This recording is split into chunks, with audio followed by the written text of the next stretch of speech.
Chapter 78। वो इस तरह से गिरी थी। आशीष की आवाज में भरे निडर गुस्से से वहां पर मौजूद भीड़ के सभी लोग एकदम शांत हो चुके थे।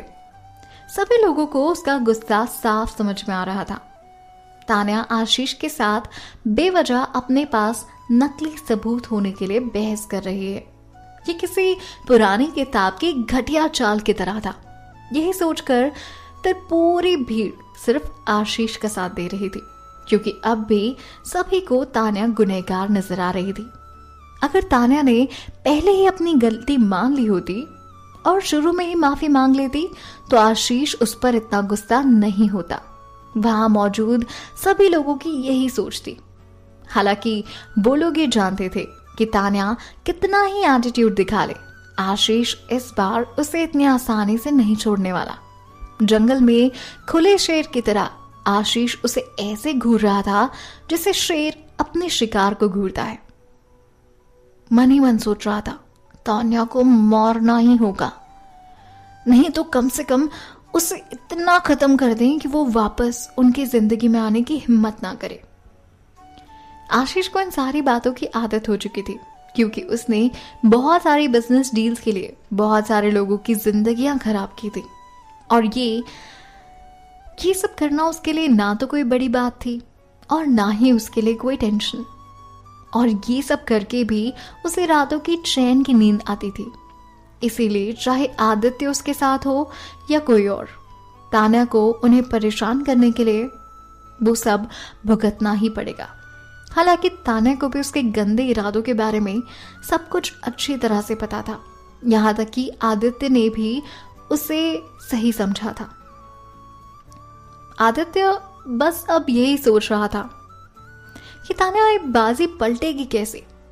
अच्छा होगा अगर तान्या उसको निराश न करे। ठीक है, तो फिर ये रहा सबूत।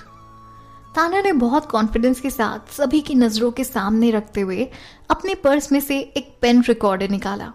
ये देखकर अचानक आरती के चेहरे का रंग उड़ गया। उस घटिया औरत ने अपने बेटे की बर्थडे पार्टी में एक पेन रिकॉर्डर लेकर आई थी और उसमें उसने ये सब कुछ रिकॉर्ड कर लिया है। आदित्य भी ये सब कुछ देखकर हैरान रह गया। तान्या ने सभी के रिएक्शन देखे और फिर मुस्कुराते हुए पेन रिकॉर्डर का प्ले बटन दबाया। आरती की तीखी आवाज पूरे पार्टी हॉल में गूंजने लगी। तान्या, बहुत टाइम हो गया ना, किसने सोचा था कि तुम वापस आने के लिए इतनी बेकरार होगी और इतनी मेहनत करोगी। मैंने तो बिल्कुल भी नहीं सोचा था। सच कहूं तो मैं काफी खुश हूं तुम्हें यहां देखकर। एक्चुअली इम्प्रेस भी हूं। कोई भी औरत। और उसके आगे उसने कही हुई सारी बातें सभी लोगों को सुनाई। वहां पर खड़ा हर इंसान उस रिकॉर्डर से आ रही आरती की आवाज को सुनकर हैरान हो रहा था। आरती आंखें फाड़कर उस रिकॉर्डर को घूर रही थी।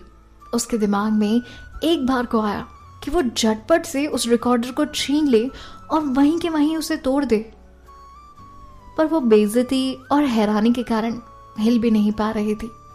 जब तान्या ने पेन रिकॉर्डर निकाला तो आशीष को भी लगा था कि शायद अब कुछ बुरा होने वाला है।